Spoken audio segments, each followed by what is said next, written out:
So we're just going to have a look today at creating some lens flare in camera rather than overlaying them and using them in post. And the advantage of doing them in camera is that if we're shooting handheld, we're going to have small amounts of movement in our shot. And if we've got lens flares in cameras, they're going to move with the shot as well. And it's just going to feel slightly more organic, more real. Whereas if we use them in post, we're either just going to overlay them over our footage, or we'll have to spend a very long time motion tracking it, and even then we're never going to get quite the right effect. So we're going to start today. We've got a Canon C100 here, and we've got a 35mm lens. So on this type of sensor, you're getting this sort of equivalent field of view of a 50mm lens on a full frame equivalent. And generally the wider the lens, the more it's going to pick up flare.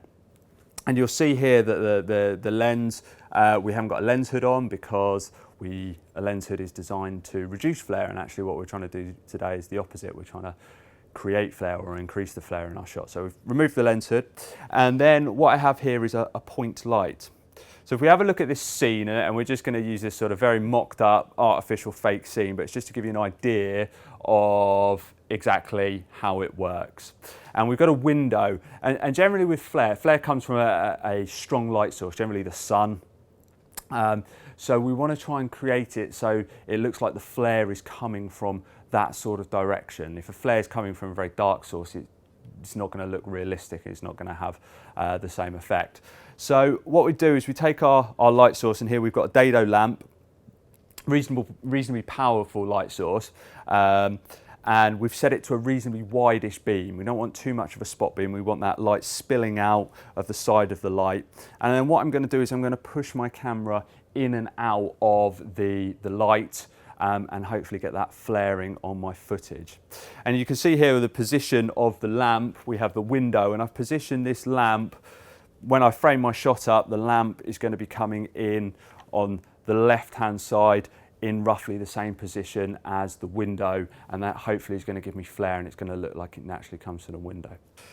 Okay, so we got our scene set up now, and I've got my lamp, and what I'm going to do is, with my camera, have the lamp set at a slightly oblique angle, and I'm going to move my camera in and out through the light beam, and just what you'll start to see is flare coming into the shot. And what I'll do is I'll just play around a little bit to get my light source where I want it to be, so it's sort of going to sell that effect. And you can increase the effect.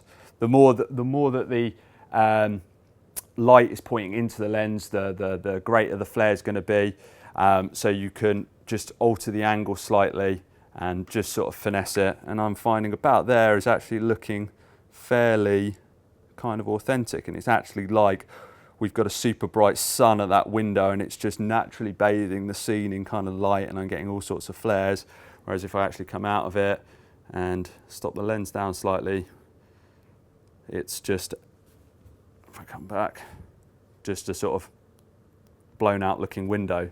But I can really give it a nice effect there just by getting that lamp in the right position and moving through it. And what you can even do is just move the lamp and the camera at the same time if you really kind of want to challenge yourself, just to give it that even more kind of organic looking sensation. So that's a really easy and effective way of creating natural lens flares in camera, just with the use of a single light source.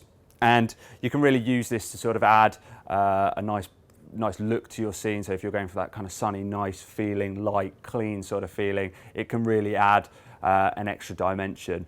You just got to be aware that obviously if you're shooting them in camera, you're baking them in, so you don't have that flexibility that you do in post. So, you know, if you're not entirely sure how it's going to work, obviously do some tests first.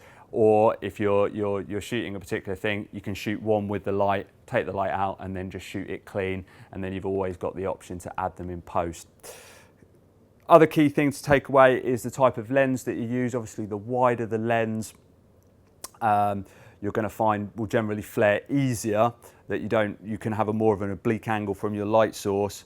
And what you'll find actually is that older cheaper lenses will actually flare better because lenses are now designed to be as flare resistant as possible with all the coatings and various different elements that lenses have within them.